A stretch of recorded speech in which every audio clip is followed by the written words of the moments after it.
Muito bem, ao vivo, mais uma vez de novo, para a alegria do nosso Japão, para a felicidade do nosso Brasil.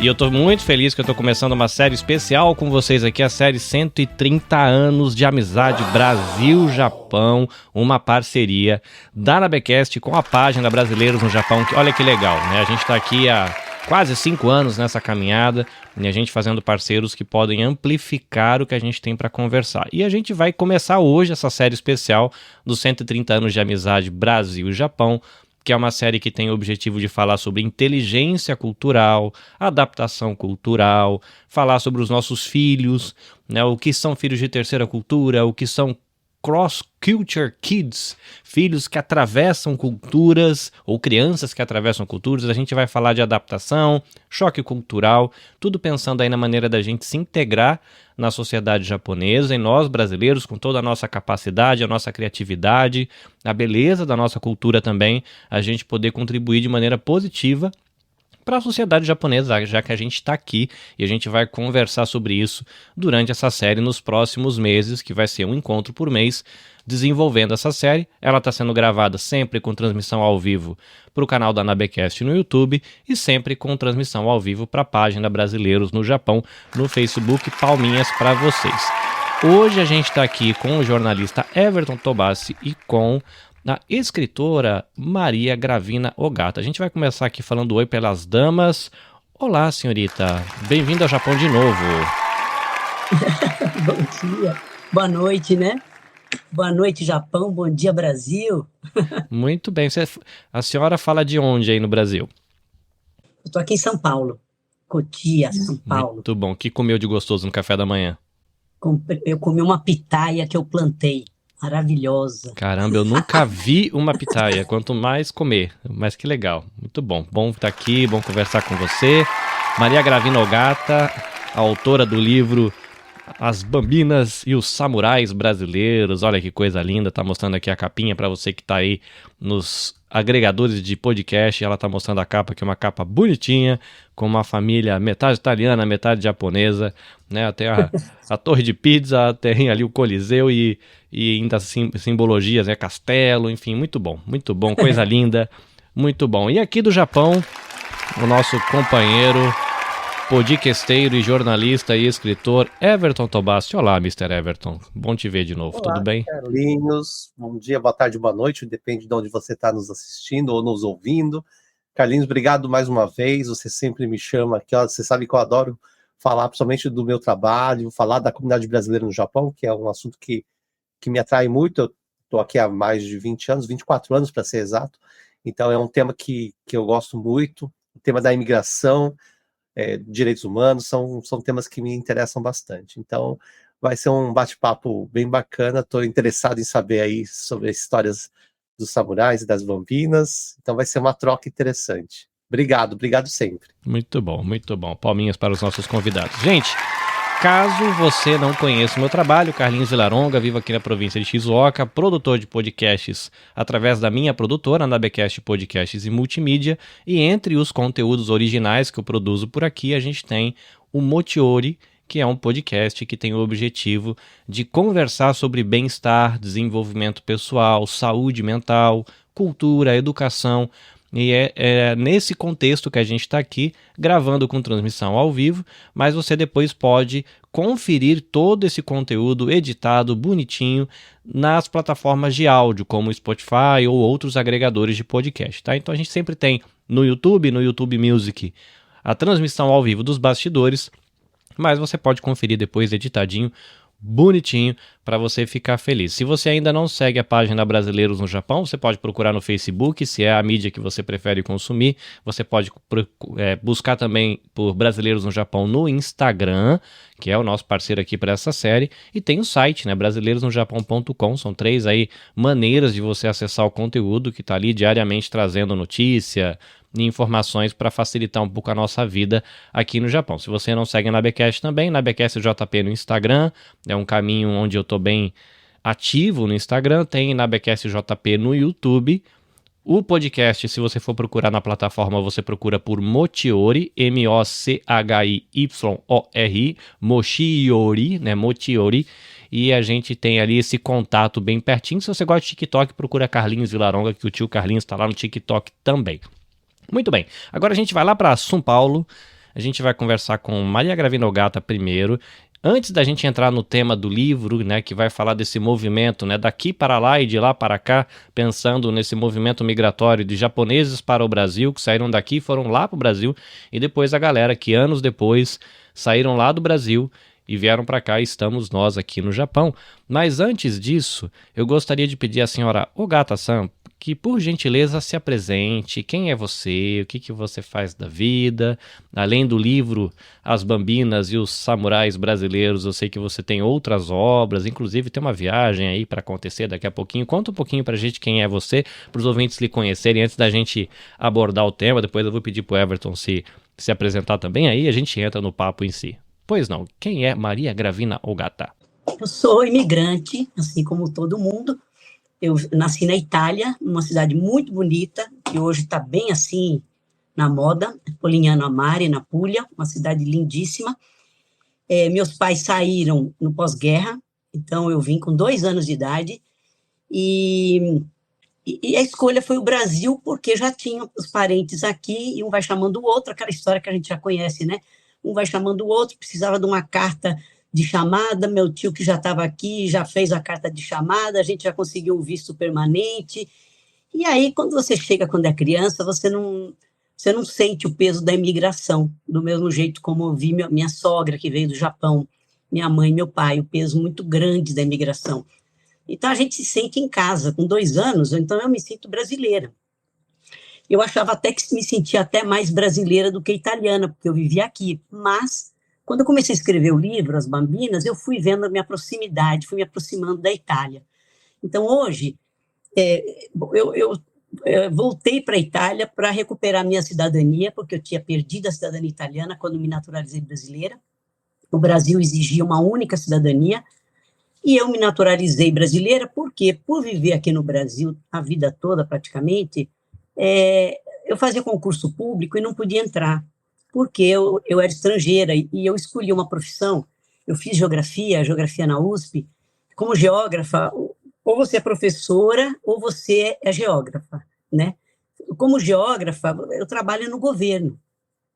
Então, como é que você... Então, eu só me restava ser professora da rede particular. Então, a minha carreira ficaria bastante limitada. Uhum. Então, foi muito importante eu me naturalizar brasileira, e foi decisivo para a minha carreira, porque eu trabalhei a minha vida toda como geógrafa e no governo do estado da Bahia, que eu migrei internamente também, de São Paulo para Bahia. Morei 38 anos em Salvador. Então, minha carreira de funcionária pública no governo do estado, trabalhando com meio ambiente, planejamento, tudo na área ambiental. Resolvi fazer uma outra faculdade lá em Salvador. Uma curiosidade, Ogata-san, em que ano você estava lá em Salvador?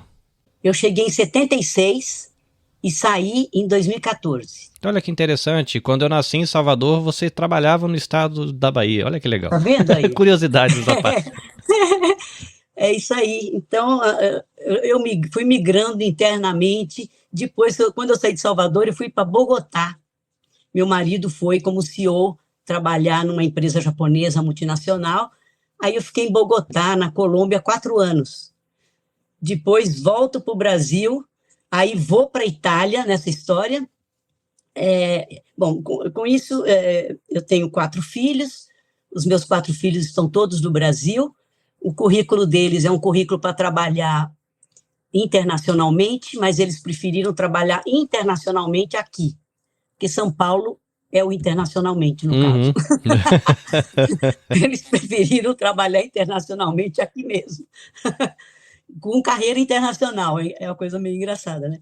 E tenho 6 netos, e por causa desses 6 netos, dessa relação de avó, que eu não tive com os meus avós, porque como imigrante você larga tudo lá, e eu, a neta mais velha, paparicada, aquela coisa toda, de repente eu sumo da vida dos meus avós, dos meus tios, dos meus parentes na Itália, e venho para o Brasil sem esse vínculo de família. É isso que eu falo no livro, é muito ruim essa parte de viver longe dos avós. E como agora eu sou uma avó presente, aí eu faço questão de escrever livros, contando um pouco dessa relação com eles. O meu último é esse aqui, A Toca Encantada dos Lagartos, que no período da Covid eu encontrava meus netos dentro da Toca dos Lagartos, estava todo mundo lá dentro.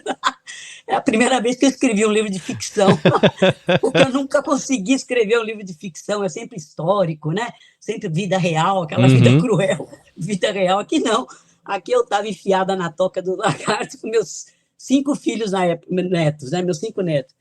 Esse aqui eu escrevi quando eu estava em Salvador, um cachorrinho vira-lata, sarnento, me seguindo, e aí eu contei para os meus netos a minha relação com esse cachorrinho durante o caminho. Eu fui querer tomar um café no aeroporto, andando a paralela toda, quem conhece Salvador sabe que é uma loucura o que eu fiz, e o cachorrinho foi me seguindo. E aí eu fui contando essa história, pedido dos meus netos que gostaram.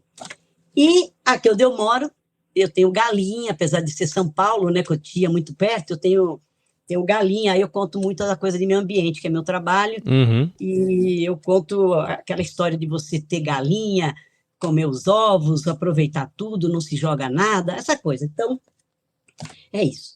Aí depois, então minha carreira, como eu disse, foi no governo do estado da Bahia, e depois eu fui para a área do direito, juntando geografia com direito, eu comecei a trabalhar com direito ambiental e recursos hídricos, muito sobre conflitos pelo uso da água, um trabalho...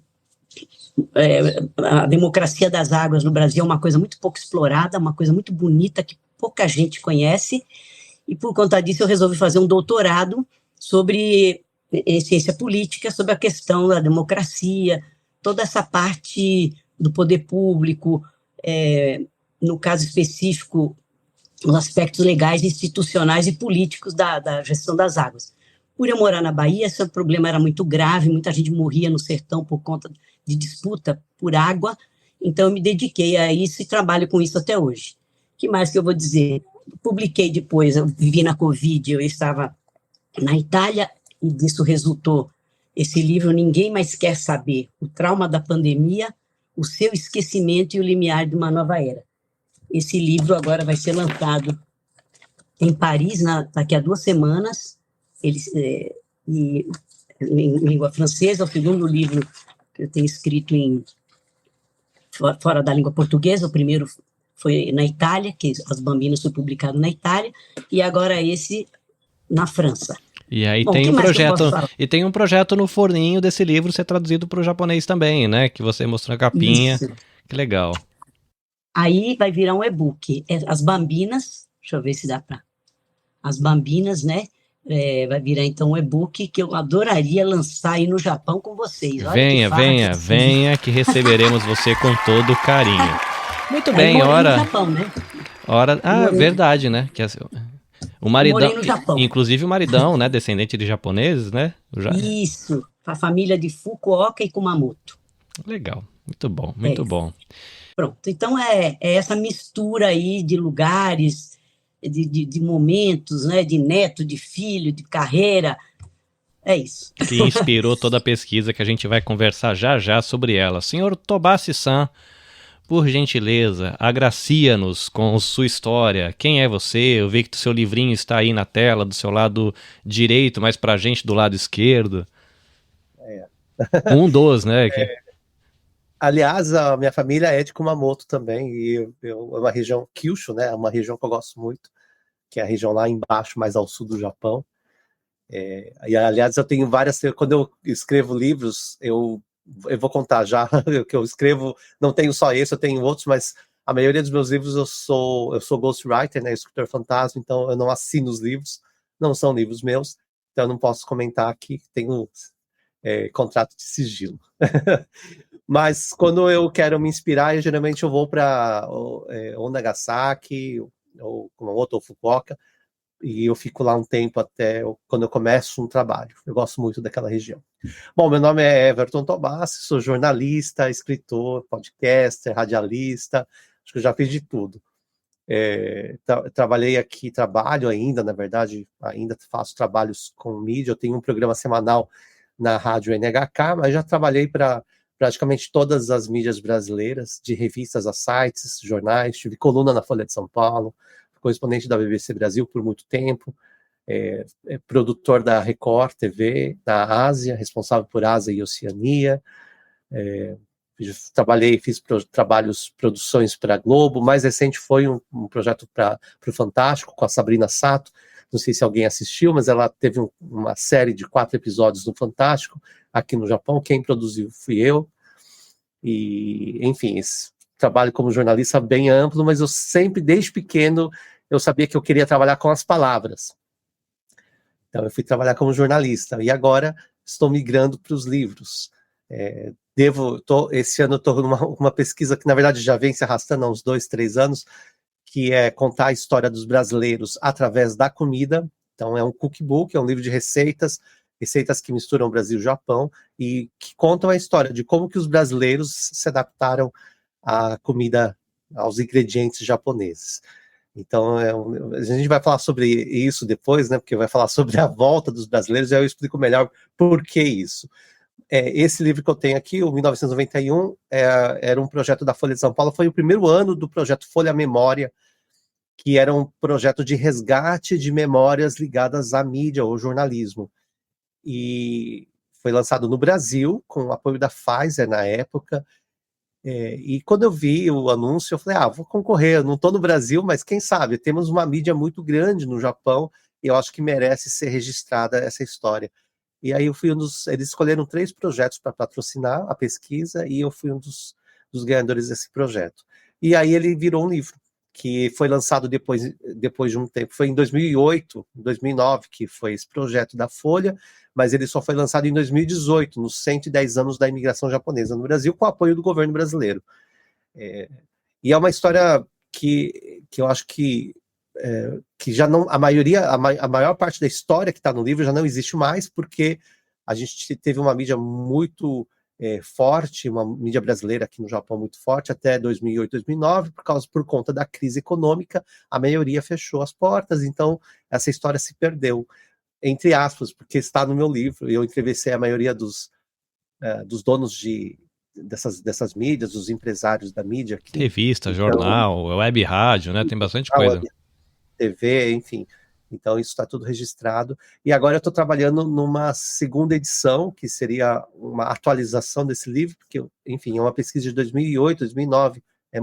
Aconteceu muita coisa depois disso. A gente tem os podcasts, a gente tem os influencers. Hoje os brasileiros, eles consomem notícia de outra forma.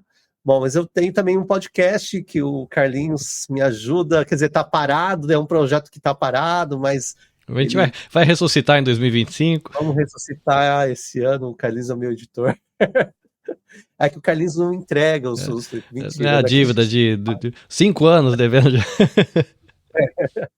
Mas a gente vai retomar. É um projeto que chama Mundo Peculiar, então eu trago assuntos peculiares não só sobre o Japão, assim, a primeira temporada foi sobre o Japão, mas o podcast é um rádio, né? Eu gosto muito do áudio. Bom, tem o programa, né, na NHK semanalmente, toda semana estou lá, todos os domingos, ouçam, chama Ponto de Encontro na rádio, na NHK World, Rádio Japão.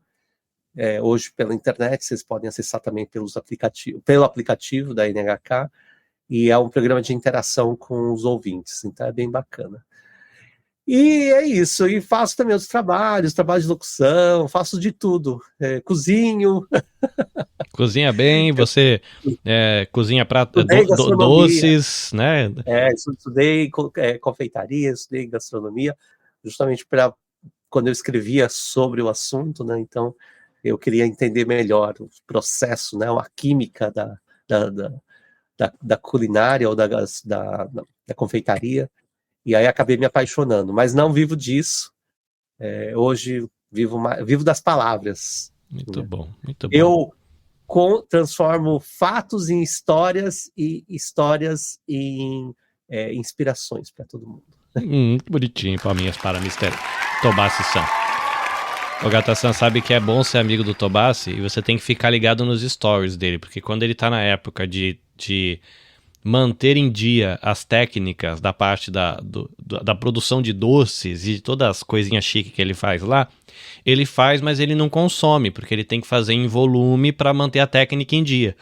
Aí ele faz, e o Japão ele tem um sistema de entrega de alimento muito eficaz, as coisas chegam congeladas, vão resfriadas, e aí ele joga nos stories, fala, vocês têm 60 minutos, quem pedir primeiro recebe. E ele manda a caixinha, é muito bom ser amigo dele, né? Pena que eu não tô aí, né? Faz tempo que eu não faço isso, mas eu preciso voltar a fazer, e até porque eu não posso comer, eu tenho diabetes, então eu faço só para treinar. Eu mando para alguém. Muito bem. Senhora Ogata-san, agora chegou aquele momento da gente conhecer um pouco a história, né? Você contou aí que você viveu o seu processo de imigração com a família Itália-Brasil quando tinha 2 anos, e tem a história, né, do que agora é a história dos seus descendentes por conta do seu esposo, que tem a ver com a história da família dele indo, né, junto com esse movimento migratório dos japoneses para o Brasil. Então, eu não, por exemplo, né, com essa cara de estrangeiro brasileirão 100%, né, e como um bom brasileiro mistura de um monte de coisa, então eu não tenho, né, esse conhecimento dessas jornadas, dessa relação diplomática Brasil-Japão, quando é que o povo chegou lá. A gente ouve falar muito, né, do tal do Kasatomaru, eu sei que tiveram outros navios, mas eu queria ouvir um pouquinho da senhora esse movimento, assim, como é que começou isso, como é que esses japoneses foram parar no Brasil, foram parar por quê, foram parar onde, né? A gente já teve um contato aqui onde a senhora compartilhou um pouquinho sobre isso, mas se eu pudesse resgatar um pouco dessa história, quando é que começa esse movimento de japoneses saírem daqui para o Brasil, por quê? Foi tudo tranquilo, teve perrengue, o que rolou lá, porque hoje a gente tem um monte de japonês no Brasil, na cidade que eu morava tinha uma galera lá também, tem um monte de bunka, né, até onde eu sei no Brasil, é o segundo país que mais tem japonês no planeta, né, é o Brasil.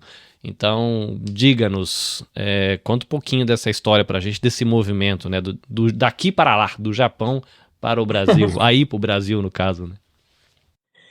Na verdade, o Brasil não foi, assim, a primeira opção dos japoneses. Eles iam mais para a costa do Pacífico. Então, eles foram para o Peru e Estados Unidos. Só que existia uma restrição muito forte nos Estados Unidos para receber os japoneses. Então, o que aconteceu? E no Brasil também, tinha uma restrição muito forte.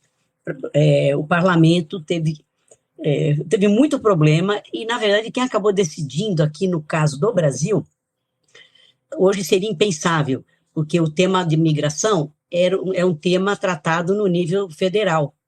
Mas, naquele tempo, como ficou essa coisa de não sair norma e nada para disciplinar essa questão migratória específica para a questão japonesa, os Estados Unidos não queria, o Brasil ficou se amarrando, e aí, com isso tudo, foi o estado de São Paulo que, precisando de mão de obra, desesperadamente para o café, resolveu instituir leis, olha que coisa, normativa específica para essa entrada. Ou seja, hoje isso existe, é uma competência, como advogado eu posso dizer, é uma competência supletiva em alguns temas, mas naquela época não tinha isso. Então, como a União se amarrou para definir, o Estado resolveu fazer esse disciplinamento.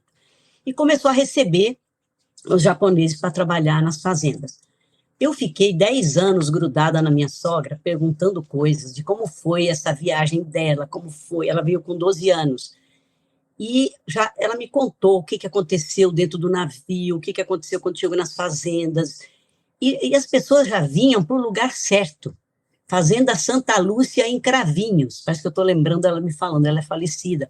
Não era uma coisa assim que a pessoa chegava e vou me aventurar no território brasileiro. Não, no caso da imigração japonesa, ela vinha direto, italiana também, chegava, já ia direto. É isso que é uma coisa interessante. Enquanto hoje é uma bagunça, o Brasil fez um negócio organizado naquela época. Olha que coisa. Não, parece assim, brincadeira.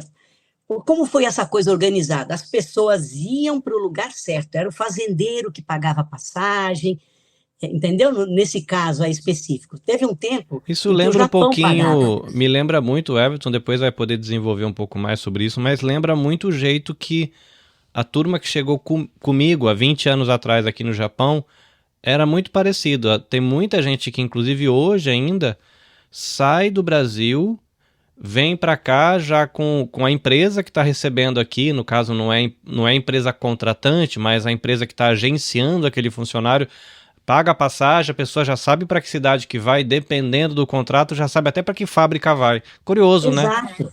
Então, no Brasil era assim esse começo da imigração. Então, parecia tudo muito organizado até 1929. Quando chegou 1929, foi a quebra da Bolsa de Nova York, que era o caos Ah, que se sim, sim, sim. instaurou. Então, o que aconteceu? O Brasil não queria mais ninguém aqui e já estava começando a botar fogo nas sacas de café, porque não tinha mais consumo. Só que o Japão estava querendo, com a crise, estava querendo enviar as pessoas para o Brasil. Então, o Japão começou a bancar as passagens. Então, o Japão ia mandando, ia mandando, ia mandando.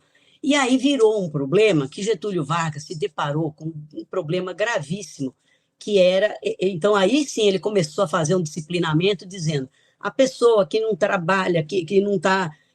se em tantos dias não aparecer para dizer onde mora, o que faz, o que não faz, vai ser acusado de vagabundagem e vai ser preso, sabe? Então, a partir de 29, começou essa confusão e Getúlio Vargas começou a disciplinar de uma forma muito rígida. E Era a lei da vadiagem, né? Eu acho que era o nome da lei, né? Pois é, para pegar não só os estrangeiros que chegavam aqui de qualquer jeito, atabalhoadamente, como a gente está vendo aí, mas também os brasileiros que não estavam trabalhando. Então, não era só para estrangeiro. Só que, com o tempo, o que aconteceu? Como o Japão ia pagando, o Brasil não estava mais interessado, os fazendeiros não tinham dinheiro mais para pagar mais ninguém. Já estava tendo até erradicação do cafezal, botando fogo no café, aquela situação toda, e o Japão mandando, o Japão mandando. Então, essa situação que a gente vê, a dificuldade que era essa questão migratória que virou depois. Aí, Getúlio Vargas estabeleceu as cotas. Eu sempre, na minha cabeça, né, de família não descendente de japoneses, eu sempre achei que esse movimento tinha a ver, não sei porquê, mas na minha cabeça esse movimento tinha a ver com a Guerra de 39. Engraçado, né? A gente tá comemorando 130 anos de relação, não faz nem sentido. Mas na minha cabeça, eu não sei porque que eu coloquei guerra na minha cabeça e não a crise econômica, né? Interessante. Então, foi a crise econômica que tumultuou, bagunçou, porque estava indo tudo arrumadinho até então. E aí, como o Brasil também, aquela coisa de receber o japonês também continuava com uma certa restrição, então, nesse período que eles estabeleceram as cotas, e as cotas eram assim, era 2% de tudo que já veio até hoje. Como o italiano tinha vindo um monte, então 2% ainda podia chegar um montão de italiano. Como os japoneses não eram em número tão volumoso assim, 2% era desse tamanho. Era a forma que se viu para limitar a entrada do japonês, do asiático e de outras pessoas no Brasil, sem falar em racismo. Mas teve um momento em que a justificativa da migração era clareamento da população brasileira. Existe isso na legislação brasileira de migração. Existe, quem tiver oportunidade, fica aí o convite para o ouvinte, de quem tiver oportunidade de ouvir podcasts produzidos pela galera negra lá do Brasil, e parece um absurdo, mas tinha um projeto do Estado brasileiro, que muita gente acha que o racismo, né, em especial para pessoas negras, mas tem um racismo amarelo também, né, que é contra os asiáticos. Isso foi bem evidente. Assim. Tem gente que acha que isso é mimimi, que é só frescura, é encheção de paciência. Tinha um projeto do Estado brasileiro, o Estado brasileiro mandou representantes, cientistas e pesquisadores para uma reunião na Europa que era para limpar, eu vou chamar de limpar aqui, tá, gente? Porque era o termo que eles usavam na época, porque a ideia era que assim, nós temos muitas pessoas negras aqui no Estado brasileiro e a gente vai diluir até todo mundo ficar branco daqui a 100 e poucos anos. E o projeto, acho que era eu não lembro se era 1914, 2014, alguma coisa assim. Eles tinham uma ideia de que em 100 anos o Estado brasileiro seria branco. Então é bom você conhecer, e quem está resgatando nessa história no Brasil são os podcasters em especial, né, os historiadores, escritores, mas você encontra muito essa história sendo pesquisada e explicada pela galera de podcasts negros no Brasil. História Preta, e tem vários outros muito bons aí que vale a pena dar uma ouvida. Mas é interessante, aí a Joyce está dizendo aqui porque foi uma eugenia, né? Essa limpeza étnica gigante. Terezinha, essa Chica, boa noite, gente. O Glauber tá dizendo olá. Olá, pessoal, legal ter vocês por aqui também. Perdão, Gatação, pode continuar. Então, isso que eu estou falando faz parte do que eu chamei aqui no livro da primeira grande onda migratória, 1880 a 1930. A segunda grande onda foi depois da Segunda Guerra. Aí eu tô no bolo aí, tô dentro. Eu vim nesse contexto da segunda leva, né? Essa segunda grande onda aí era muito diferente da primeira. Enquanto na primeira precisava de mão de obra para trabalhar na agricultura, não interessa se é alfabetizado ou não alfabetizado, e os japoneses, no caso, eram bem mais alfabetizados do que os outros, do que os italianos e os outros naquela primeira leva. Nessa segunda leva, o Brasil também dirigiu, olha que interessante o Brasil, ele dirigiu o que é que ele queria, novamente. Ele queria as pessoas para trabalhar na cidade, mecânicos. Lembra que com esse período entre uma guerra e outra, era necessário desenvolver a indústria. Então, o que tinha que substituir as importações por produtos nacionais. Então, o Brasil estava precisando incrementar a indústria. Então, morar na cidade com alguma qualificação era o que o Brasil queria naquela época. E eu vim nesse contexto. Meu pai veio como mecânico. Só que meu pai, na Itália, ele era agricultor. Para ele poder vir como mecânico, com a carta de chamada que meu tio providenciou, ele fez um curso de mecânica lá, não sei se foi em Nápoles, eu não sei onde é que ele fez o curso de mecânica, e veio para cá como mecânico. Então, o que eu quero dizer, e quem me chamou a atenção foi a minha prima na Itália, que quando leu o livro, ela falou, que engraçado, o Brasil fez uma coisa muito organizada, nem eu tinha me tocado, porque eles estão vivendo outro mundo de gente que chega de qualquer jeito, de barco, de bote, a pé. Quando teve esse movimento do Brasil procurando o pessoal para a cidade, já estava dentro dessa ideia de você embranquecer a população brasileira. Nesse movimento também estava vindo japonês também, ou já estava fechando a torneirinha? Não. Aí japonês vinha normal. Vinha normal já. Mas foi um período curto. Sabe por quê? Porque a Europa logo ela começou a voltar ao crescimento. Então, não foi um período longo como o primeiro. Bom, foi até assim, vamos dizer, depois da Segunda Guerra até 1960, 61, e vinham chegando. Mas eu, por exemplo, eu vim com passagem comprada, era um esquema diferente, sabe? O outro não, era ou o fazendeiro, ou o governo brasileiro, ou o governo japonês, aquela confusão, aqueles parecendo um navio negreiro, igualzinho os da escravidão, daquele mesmo jeito, naquelas mesmas condições. E agora eu falo de uma terceira onda. Essa terceira onda é de 85 para cá. Essa terceira onda é que nós estamos vivendo hoje, dos decassegues, todos os países estão envolvidos, de alguma forma. Ou porque alguém saiu de um país e vai para o outro, ou porque passou por um outro ou vários outros. A verdade é que agora misturou tudo, está todo mundo envolvido no processo migratório, seja por saída, por chegada ou por passagem. No passado, não. Saía da Ásia e Europa para a América, era uma coisa mais assim localizada. Mas então, agora esse movimento é generalizado e mostra muito, é isso que eu vou mostrando no livro, por que o brasileiro está migrando, por que ele está indo embora? São 5 milhões de brasileiros que estão indo embora. Então, eu vou contando como as coisas vêm se deteriorando do ponto de vista da economia, da política, mas não uma situação só do Brasil, é uma situação mundial. Por isso que quando a gente fala fluxos migratórios, sabe, é uma coisa assim, leva, é uma coisa que, embora pareça assim que todo mundo está indo embora, mas não é bem assim também, porque na minha cidade, na minha família, não foi muita gente que veio para o Brasil, sabe, de lá para cá. Então, é uma decisão muito pessoal, apesar de falar fluxos, onda, parece que não tem jeito, todo mundo vai, mas não é. É uma coisa pessoal e não é só econômica, né? Bom, essa onda, terceira grande onda que a gente está vivendo, que eu falei que 5 milhões de brasileiros estão fora, praticamente 4 a 5 milhões, é uma onda que ninguém sabe quando que vai acabar. É uma coisa assim, do tamanho gigantesco. Bom, então, o panorama internacional é esse. E eu vou contando aqui dentro como a minha família foi vivendo dentro desse processo. Então, eu vou falando desde o meu avô, que chegou em 1900, em 1910 a Itália chamou de volta para lutar na guerra. Olha que situação, ele não era naturalizado brasileiro, ele era italiano. A Itália chama para lutar na guerra da Líbia e depois emenda com a Primeira Guerra. E aí, enfim, é todo esse processo que a minha família vai vivendo, a minha chegada, os meus filhos, quando nasce cada filho, como estava o Brasil, a época da ditadura, onde é que eu estava, o que eu estava vivendo. Eu estava no pior lugar, eu estava na USP, no curso de Geografia e História, onde era o lugar onde as coisas aconteciam, junto com as ciências sociais e a geologia, onde as coisas aconteciam de uma forma extremamente violenta, sabe? Eu acho interessante, né, essa visita que você está fazendo na sua história. Eu tive a oportunidade de ser incentivado a fazer isso quando eu comecei a fazer terapia.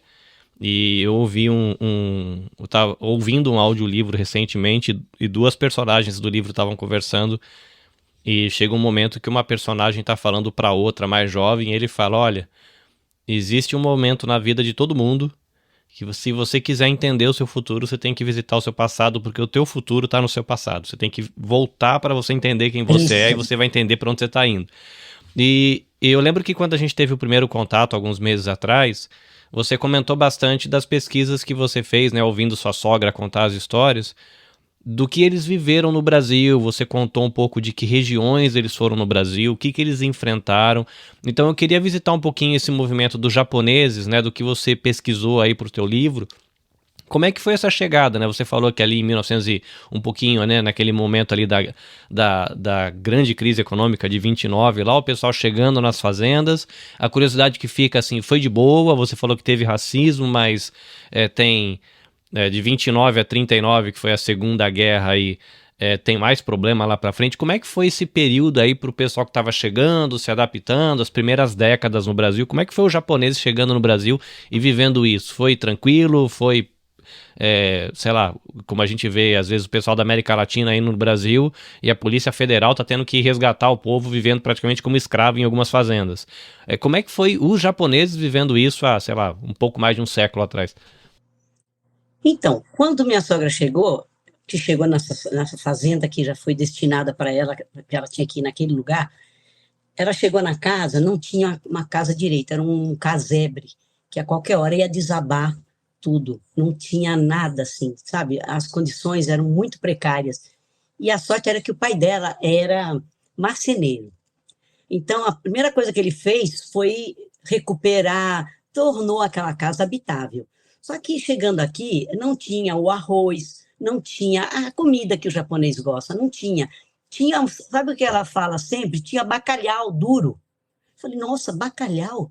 Ela disse que comia bacalhau duro, que o bacalhau chegou uma hora que chegou mesmo a faltar comida um período, sabe? Quando eles foram migrando para o oeste do estado de São Paulo, que aí eles foram se aventurando como pequenos empreendedores, agricultores de terra própria, aí a dificuldade também foi aumentando. Eles tinham que comer mamão verde, cortadinho, sabe assim, não tinha muita opção de comida. Então, teve essa, já que você se preocupa muito com a questão de comida, vale muito a pena estudar essa parte do como é que o japonês, e ela me contou, eu escrevo aqui, como é que, o que eles conseguiam comer. Então, depois eles foram plantando as coisas que gostavam, e pouco a pouco foi assim. Mas como eles tinham um contrato, eles não podiam sair da fazenda. Entendeu? Então, aquela história, lembra aquela Tanto história bom de ou tanto ruim, tinha que ficar lá. Tinha que ficar lá. Eles tinham um contrato. Aí eu me lembrei um pouco daquela história, né, que você vai fazendo aquela dívida, que você não vai podendo sair. Só que aí a família do meu sogro, que era parente, eles são primos. A família do meu sogro chegou em 1913, 5 anos depois da primeira, do Caçatumaru, né? Então, minha sogra chegou em 36. Então, meu sogro já tinha nascido aqui, já era outra geração, vamos dizer. Então, eles foram até a fazenda, pagaram uma multa gigantesca e tiraram eles de lá. Sabe? Porque senão eles ou ia sair fugido, não dava. Então, eles honraram o compromisso contratual, pagaram o que tinha que pagar e tiraram eles de lá, senão eles iam ter dificuldade para sair. Entendeu? Tobassi, Então é uma situação. você citou que a sua família é da mesma região, né, de que o esposo... Você tem histórias assim também na sua família? Você conhece um pouco desse passado dos seus ascendentes, né, aí? Como é que foi? Conheço, meu avô, na verdade, minha família foi depois da guerra. Eles são de Kumamoto, né, como eu comentei. Uma parte da família tinha ido antes da guerra, bem antes da Segunda Guerra, da Segunda Guerra, que no caso foi a mãe do meu avô e os irmãos. Meu avô ficou porque ele era mais velho, então tinha aquela coisa de ficar tomando conta das terras da família. E aí ele lutou na Segunda Guerra, e nisso a mãe dele achou que a família toda tinha morrido na guerra. Ela mandou uma carta e descobriu que ele estava vivo. Ele, minha avó, aí já tinha os filhos, ele estava casado, então tinha o meu pai, tinham três filhos aqui no Japão. E aí ela falou, vende tudo e vem para o Brasil. Isso foi no começo dos anos 60. Então ele foi depois da guerra. E aí, depois teve mais 3 filhos. Uma, acho que nasceu, se eu não me engano, minha tia nasceu no meio do caminho. E o restante no Brasil, os outros 2 no Brasil. Então, assim, aí eles chegaram lá, ela falou, nossa, aqui vem porque tá todo mundo bem. E que então vendeu tudo e foi, chegou lá, não era muito aquilo que ele imaginava, né? E aí ficaram por lá, no interior de São Paulo, e onde eu cresci, enfim. Mas tem uma parte da família que o meu sobrenome, Tobassi, né, que aliás nem parece nome japonês, todo mundo lê Tobache, porque por causa do C, né, foi escrito de forma errada no Brasil. Então, na minha família, no registro de famílias... O nome original seria o quê? Tobashi? Com S. Não, Tobassi, com S. Ah, Tobassi, com S, tá ok. Então, no Brasil, temos as 2 grafias. Então, tem uma parte da família que é com S e a outra parte que é do meu avô, que é com C. A minha família tem todos os irmãos do meu avô é Vilaronga com 2 L's, que seria o Vidiaronga ou Vilharonga, e toda a descendência do meu avô foi escrita errado e tá com L só. A gente tem 2 famílias também no Brasil. Com S e com C. E aqui a gente são pouquíssimas, tem 14, segundo minha última pesquisa, eram 14 famílias registradas no Japão com o sobrenome Tobassi, que são todas da minha família, são todos parentes. Nossa, é uma família pequena, assim, não é uma família grande, né?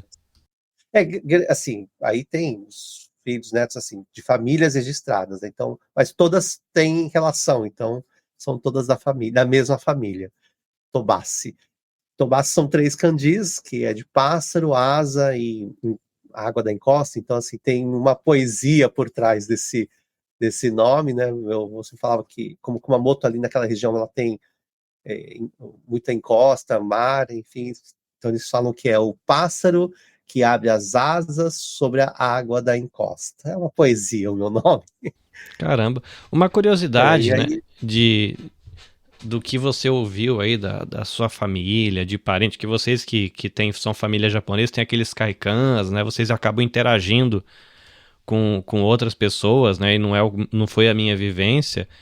Eu queria ouvir um pouquinho de vocês, assim, como é que foi os perrengues e como é que o povo foi começando a se adaptar, né, porque a gente tem hoje no Brasil, né, e pelo menos assim, tem muito Nikkei, hoje já tem descendente de japonês com cara de descendente de japonês negro, descendente de japonês que parece alemão, descendente de japonês que parece português, descendente de japonês que parece coreano, tem misturado, mas quando eu era moleque, a imagem que eu tinha é de que era meio que japonês casa com japonês, que não, o brasileiro era meio, o brasileiro que não tinha cara de japonês não era exatamente bem aceito dentro das famílias japonesas. E imagino que isso deve ter algum porquê, né? Mas eu queria ouvir um pouquinho assim, como é que foi esse negócio, né? O povo chegou lá, chegou no Brasil, acho que a Ogata uma vez ela falou sobre isso com a gente, né? Num bate-papo que a gente estava tendo, né? Conta um pouquinho, Ogata-san, desse mundo, assim, né? O pessoal chegou, a fazenda não era lá aquilo, uma vez eu tinha visto uma propaganda, o pessoal fazia, o governo brasileiro divulgava o Brasil como sendo um lugar super legal para trabalhar, os japoneses chegavam lá e ia pro tal do casebre, perrengue, café, e uma vida sofrida, faltando comida. E como é que o povo se resolveu depois disso, né? E aí, né? Cata as malas e sai correndo, vai remando até o Japão, né? Porque na Europa lá o povo atravessa algumas coisas a remo, né? Para voltar pro Japão não dá para voltar a remo. Como é que a comunidade japonesa foi se virando no Brasil? Quais foram as soluções para conseguir lidar com esse rolo todo? Na verdade, a ideia era voltar, né? Aquela coisa que eu descobri que a mesma coisa que falavam para o italiano, falaram para o japonês também. Lá no Japão falaram a mesma coisa que falaram na Itália. Vocês vão ficar ricos em 5 anos, depois vocês voltam. Os decassegue aqui acreditaram que dá pra ficar rico em 3. Todo mundo, você pergunta, quanto tempo você veio pra ficar? 3 anos, porque falaram pra mim que eu ia comprar tudo, fazer tudo, encher o bolso de dinheiro e ir embora. E o povo tá aqui, 20, 25, 30. Pois é, muito difícil isso acontecer, vai ficar difícil você voltar, né? E essa história, por que não se misturavam? Por isso que e não é japonês só que não queria se misturar. Na minha família, meu pai não queria que eu me casasse com meu marido, com o japonês. Por que não queria? Porque tem aquela ideia de voltar. Sabe aquela ideia de que acha que vai voltar? Uhum. No caso do japonês, isso era evidente. Eles achavam que eles ainda eram súditos do imperador, eles se sentiam ainda cidadãos do Japão. Então, como é que vai casar com alguém que não é do Japão? Como é que vai entender? Essa volta ia ser traumática. Então, eu achava que era racismo no início, mas depois, entendendo como é que é a história, não era estratégico, vamos dizer assim. Então, eu fui fazendo uma conta, desde que a primeira japonesa da família botou o pé aqui, Shizue Tsugumi, Tsukumi é a avó do meu marido, em 1913, a primeira mistura que teve foi o meu casamento em 1976. Caramba! É muito tempo, muito tempo. 3 gerações praticamente, né? Pois é, então, aí eu fiquei pensando, mas isso é racismo? Por que demorou justamente no Brasil, uma terra de miscigenação? Por que isso? Mas não, eu fui vendo que o imigrante sempre tem a ideia de voltar. E eu digo que essa volta é mais difícil do que a decisão da ida. Por quê? Na volta, você já tem criança, eu me lembro que uma pessoa me contou que disse que quando eu era criança, eu e minhas irmãs tínhamos feito um motim, que a gente ia fugir de casa se meu pai voltasse para a Itália. Olha para isso, eu nem lembrava disso. Entendeu? Porque a gente tinha estudado aqui, a nossa vida era aqui, eu mal sabia o que era a Itália, onde era a Itália, nunca tinha ido para a Itália, eu vim com 2 anos, como é que vai voltar? Voltar para onde? Né? Então, essa volta é difícil, o imigrante planeja uma volta que é quase impossível de acontecer. Não que não volta, muitos imigrantes italianos voltaram. Quando eu vou para a minha cidade, eles falam, sabe aquele café ali? Ele morou no Brás, não sei quantos anos. Então, quer dizer, tem muita gente que volta, mas não é uma coisa fácil. Então, você ir para o exterior, ter filhos e tudo, aí já complicou. As crianças, elas têm um poder fora do normal. Elas têm um poder assim absurdo, apesar de ser criança, elas têm um poder que os pais nunca, que os pais subestimam, mas que no final acaba vencendo, né? Ô Gata, você Então sabe isso. que eu como pai hoje, né, eu tenho um menino que eu trouxe pra cá com 1 ano e 2 meses, hoje ele vai fazer 22 anos esse ano, e nasceu meu segundo filho aqui. E realmente, né, pensando assim como pai, né, você falando e eu imaginando aqui a minha história pessoal, a história da minha família, a gente cava um buraco, vai morar dentro, mas na verdade a gente não é consciente do quanto a gente tá cavando pra conseguir fazer a casa dentro desse buraco. E hoje a gente pensa, né, porque eu vejo uma crise assim, né, eu conheço casais, por exemplo, vou fazer 46 esse ano, eu conheço casais que estão chegando a 60 anos, né, vida de imigrante aqui, tem que trabalhar em fábrica, a aposentadoria é muito baixa aqui no Japão, o Everton depois pode comentar um pouco a impressão que ele tem, mas eu vejo que você tem que trabalhar, ter bastante tempo, eu acho que sendo brasileiro no Brasil, eu acho que você consegue acesso a algumas coisas mais fácil do que aqui, não sei, a impressão que eu tenho. Mas eu vejo o dilema de algumas famílias que o casal tá chegando com 60 ou passando de 60 e a pessoa fala, cara, eu tô cansado, eu queria ir embora. Mas como é que eu vou embora se meu filho casou com uma japonesa e meu neto tá aqui? Ou minha neta tá aqui? Se meu filho tá noivo de um japonês, ou minha filha tá noiva de um japonês, e eles vão casar, e eu vou largar aqui, porque eu não tenho. Minha família tá aqui, eu tenho 3 filhos, 3 estão aqui, os 3 namorando com japa. Ou uma tá namorando com brasileira, que nasceu aqui, não quer ir embora, e as outras 2 são japonesas, ou ao contrário, é japonesa com brasileira. Não consegue. E aí a família, ela fala assim, cara, eu vim aqui por eles. E o que eu faço agora? Eu abandono tudo e vou embora, eu vou morar sozinho lá? Porque eu vim pra cá pela família. E aí entra neto na história, entra noiva, entra a faculdade, entra a carreira dos filhos. Realmente a gente não... Eu vim pra cá moleque, tinha 20 e tantos anos, né? Não tinha nem 25 anos ainda quando eu cheguei aqui. Não, nem considerava essas coisas, não estava na minha cabeça. Para mim era uma viagem de 3 anos e voltar. Era perder o tempo de uma faculdade. Esse era o meu grande plano. É uma cilada da vida, né? Uma cilada da vida. Mas eu digo que quem se sacrifica é quem vai adulto, como a minha sogra, como você. Porque, como eu, que fui criada no Brasil, como seus filhos, que são criados no Japão, a vantagem disso é muito grande. Então, é como se eu tivesse tomado na cabeça em nome de uma coisa muito boa para uma geração seguinte. Para mim, foi muito bom ter sido criada no Brasil, foi excelente ter. Eu não teria estudado tanto que eu estudei se eu morasse na Itália, em Polignano a Mare, sabe? Só que então, quem pagou o preço foram os seus pais, no caso. Quem pagou o preço foi minha sogra, foi meu pai, foi minha mãe. E paga um preço amargo, um preço...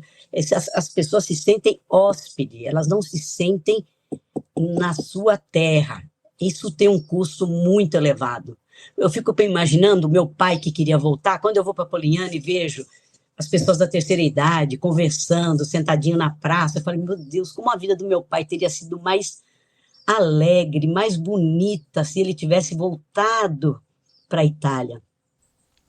Poxa, mas foi bom para nós e pior para ele, né? Foi bom para nós e pior para ele. Do ponto de vista afetivo, agora doeu lá no fundo do coração, porque realmente, né, a gente que imigra adulto tem que tomar essa decisão às vezes deixar a descendência no país e voltar para viver a sua vida em paz, mas você vai ter que lidar com a dor da ausência dos netos, dos filhos, ou abrir mão daquilo que você imaginou ser o seu projeto de vida quando era jovem, para poder desfrutar da vida com os netos e os filhos. Realmente tem que abrir mão de alguma coisa, não consegue é difícil conseguir juntar os dois lados, né? É isso mesmo. Senhor Tobassi, a Ogata-san estava falando com a gente aqui de como é difícil esse retorno, e a gente, pela impressão que eu tenho, né, os japoneses que foram há 100 e tantos anos lá para o Brasil acabaram ficando, mas, de certa maneira, o sangue voltou, né? Que veio o movimento Dekasegi. E você pesquisou um pouco sobre isso por conta dos teus livros e por conta até da tua pesquisa aí sobre a história da mídia brasileira no Japão. Ajuda a gente a revisitar um pouco esse movimento. Você que ouviu, né, um pouco o olhar, você conhece a história da sua família e um pouco a pesquisa, né, da Ogata-san, e comparado com a imigração italiana também, usando aí como uma referência para comparar como as coisas aconteceram. Conta um pouquinho pra gente, né, desse movimento da volta, né, do sangue japonês que está no Brasil para o Japão, e como aconteceu, se você vê paralelos, né, desse desafio inicial da migração japonesa no Brasil, quando acontece a migração brasileira no Japão, como é que você olha esse movimento? Por favor. Ouvindo a Ogata-san falar, eu fui, assim, é muita informação. E aí você vai relembrando também, a minha família faz parte desse processo também migratório. É engraçado que da minha família, as minhas 2 tias e meu tio, os mais jovens, né, os irmãos do meu pai, os mais jovens, casaram com não descendentes, né, não descendentes de japoneses. Então, e eu sei que assim, tanto a família do meu pai como da minha mãe são famílias muito que levaram a educação tradicional japonesa, então era muito rígido, mas assim, a partir do momento que entram não descendentes na nossa família, eu sinto que assim, a nossa família virou uma família italiana, assim, uma coisa muito mais aberta, muito mais alegre, que eu vejo que é muito diferente, por exemplo, da família da minha mãe, que é mais tradicional, é mais japonesa, né, que é aquela coisa mais fria, entre aspas, né. A parte do meu pai é uma bagunça, todo mundo fala alto, até porque eles foram trabalhar numa fazenda italiana, então eu lembro que a gente cresceu, até eu, assim, quando era criança, a gente falava algumas palavras que e ninguém entendia. Ou era porque a gente estava falando em japonês, ou porque a gente estava falando em italiano. E até hoje, assim, tipo, em casa se fala, vai lavar na vasca, que é o tanque, né? O tanque de lavar roupa. Mas em casa se fala vasca até hoje.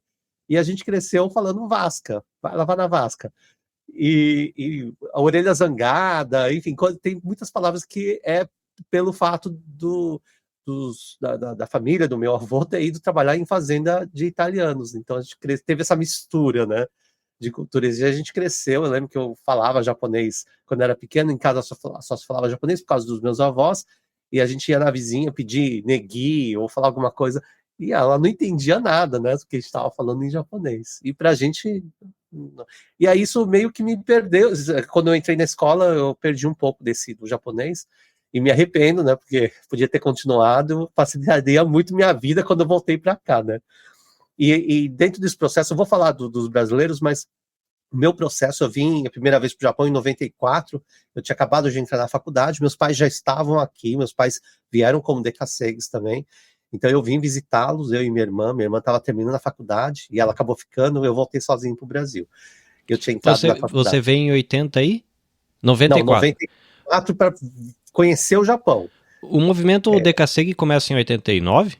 Não, 8? o movimento oficialmente em 1990, em junho de 1990, quando o governo muda a legislação de imigração japonesa. Então, ele permite com que descendentes de segunda e terceira geração, os Niseis e Sanseis, eles tenham esse visto, que, na verdade, isso as pessoas se confundem muito. Ele não é um green card, não é um visto de trabalho.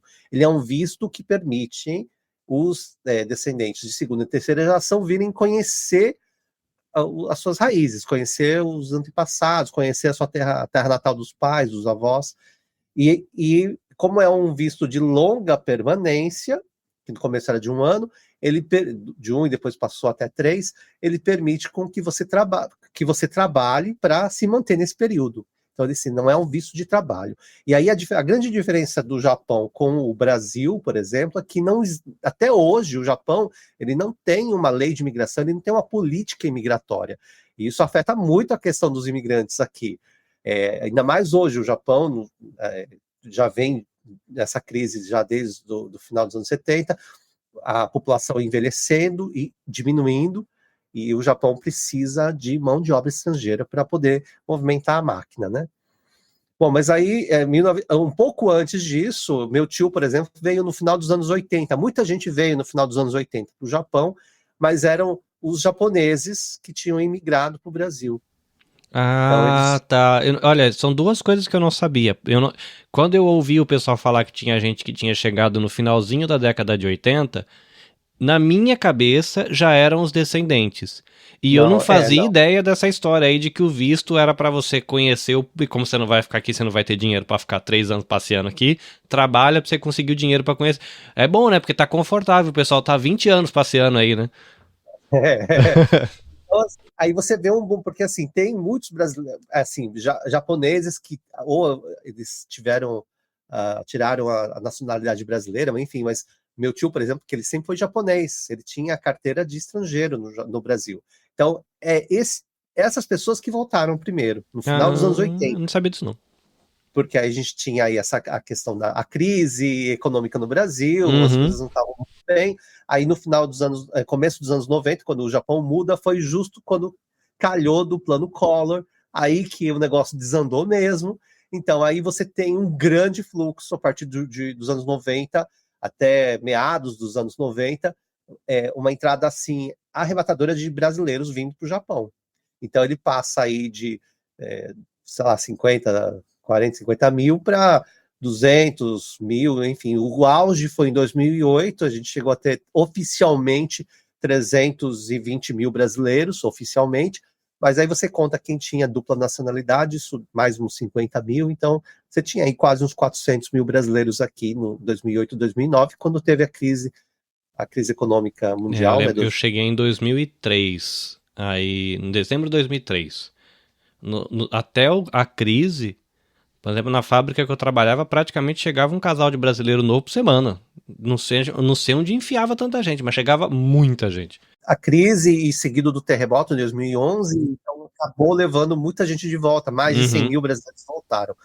Mas assim, eu no meio desse processo, então eu vim conhecer o Japão em 94, mas eu vinha nas férias da faculdade para cá, mas eu me mudei oficialmente para o Japão em 2001. Eu vim para trabalhar como jornalista, eu tinha me formado já em comunicação e vim trabalhar num jornal voltado para a comunidade brasileira aqui. Em 2001, e nunca mais. Mas eu vim já com um plano de ficar muito tempo, no mínimo 10 anos. Você já veio com essa expectativa de longo prazo já. De longo prazo. Eu falei, eu não vou me mudar. E uma coisa que eu não gosto é ficar me mudando. Isso me incomoda, ficar me mudando. Mas eu mudo muito, é engraçado, mas eu mudo. Mas voltando à história dos brasileiros aqui, então, nos anos 90, oficialmente, né, em junho de 1990, começa oficialmente o movimento chamado DECASEG. DECASEG significa sair do seu lugar para trabalhar em outro, né, ganhar dinheiro em outra região. Isso acontecia muito, o pessoal que morava em Hokkaido ou morava em outra região do Japão, vinha para Tóquio, por exemplo, eles eram chamados DECASEG. Então, não era um termo feito para... Quando eu vi a primeira vez, eu imaginava que era uma palavra que foi inventada para explicar brasileiro vindo para o Japão. Não, é uma palavra que já se usava no Japão, DK, e o SEGI, né, que é sair para trabalhar fora. Só que ela tem essa conotação um pouco negativa entre os japoneses. E essa conotação negativa acabou pegando também para essa comunidade brasileira que veio para o Japão. Então, hoje, no Brasil, quando se usa ainda esse termo DECASEG, mas de uma forma mais pejorativa. Hoje não se usa os pesquisadores e, enfim, não se usa mais a palavra DECASEG. O movimento DECASEG a gente usava para o começo do movimento, hoje não se usa mais. A gente fala, depois passou-se a falar imigrante, mas também imigrante eu acho que já não é um termo que se usa muito mais. Então, tem um professor, Ângelo Luiz, ele que é o especialista aí nesse tema, então não vou me adentrar muito nisso, mas não se usa mais o termo DECASEG, né? A gente usa outros termos para se referir a não só aos brasileiros, porque a gente tem outros descendentes de peruanos, argentinos, enfim, a gente tem outras comunidades aqui, latinas. Bom, e aí começa os brasileiros chegando no começo, aqui também, o começo do movimento eles vinham a trabalhar realmente 2, 3 anos, juntavam dinheiro, eram solteiros, vinham só o marido para cá, né, vinham os homens principalmente, trabalhavam em fábrica, juntavam, naquela época ganhava muito dinheiro, o Japão tinha a bolha econômica, ganhava muito dinheiro mesmo, voltava para o Brasil, eles conseguiam comprar casa, carro, quitar as dívidas, enfim. E aí, a partir do meados dos anos 90, aí começa a se desenvolver um comércio brasileiro aqui, você começa a ter escolas brasileiras, todo serviço voltado para brasileiros, as empreiteiras, serviço de tradução, autoescola, as mídias, a primeira mídia começa em 1991, né, o jornal International Press, depois tem o jornal Tudo Bem, aí você começa um florescimento aí do comércio verde e amarelo, de empresários brasileiros aqui, lojas de produtos brasileiros. Então, aí o que acontece é que essas famílias começam a trazer a família para cá. Esses brasileiros, esses imigrantes, trabalhadores, começam a trazer as famílias para cá. Filhos, esposa. Então, aí começam a trabalhar e aí começa a mudar um pouco o perfil, né? Então, começam a trabalhar em família, a criança vai para a escola, começa a estudar, e a partir daí começa um processo de mudança dessa comunidade, assim como que acho que aconteceu com os imigrantes italianos, japoneses que foram para o Brasil. Uma coisa que eu ouvia, né, Everton, dessa primeira geração que chegou, relatos assim, de quando eu namorava com a minha esposa lá no final da década de 90, aí você ia ter contato com os parentes que contavam como era ter vivido aqui não sei quando, e era uma coisa assim, vinha pra cá, tinha um apartamento tamanho de um ovo, trabalho, casa, Brasil. E depois, quando chega já a minha leva, que foi da leva do ano 2000, a galera já chegava, na semana seguinte já tava com telefone, já tinha uma galera começando a comprar carro, e o povo já tinha internet, e já não conseguia mais fazer só trabalho casa, porque tinha trabalho, casa, telefone, internet, e sei lá, e a TV por assinatura, que tinha na época os canais de TV a cabo que se usava ainda, o pessoal já acessava, Globo, é, alugava é, fita cassete para e assistir. aí, claro, né, todo esse investimento numa qualidade melhor de vida na estadia comia a sobra do recurso, que diminuiu a poupança, esticou o tempo e aí veio a crise, e aí a bola mudou, né, o É, mesmo. as pessoas passaram a viver naquele lugar, né? Antes elas economizavam o máximo, então o telefonar para o Brasil era caríssimo, eles faziam filas, no final de semana você via filas de imigrantes, de brasileiros, no Orelhão, porque era o único lugar que dava. Então o pessoal comprava aquele cartão, tem muita gente até hoje, eu me desfiz da minha coleção de cartões de telefone há pouco tempo não, antes de vir para Tóquio. Então, o povo pagava, era caríssimo, você pagava uma fortuna naqueles cartões para falar pouquíssimo tempo com a família no Brasil, e você começa a ter alguns, por exemplo, restaurante brasileiro, então, assim, final de semana o pessoal fazia excursão para ir lá nesse restaurante brasileiro que tem, olha, tem feijão, e nesse processo de adaptação, por exemplo, muita gente usava, aqui no Japão tem feijão, né, que eles usam para fazer doce. Então, eles usavam esse feijão, o azuki, por exemplo, para fazer uma feijoada. Não é a mesma coisa, mas quebrava o galho. Então, assim, tem muitos produtos, carne também. O japonês não consumia carne como a gente, em bloco, né, em pedaços grandes. Era aquela carne fatiada fininha para fazer um sukiyaki, enfim.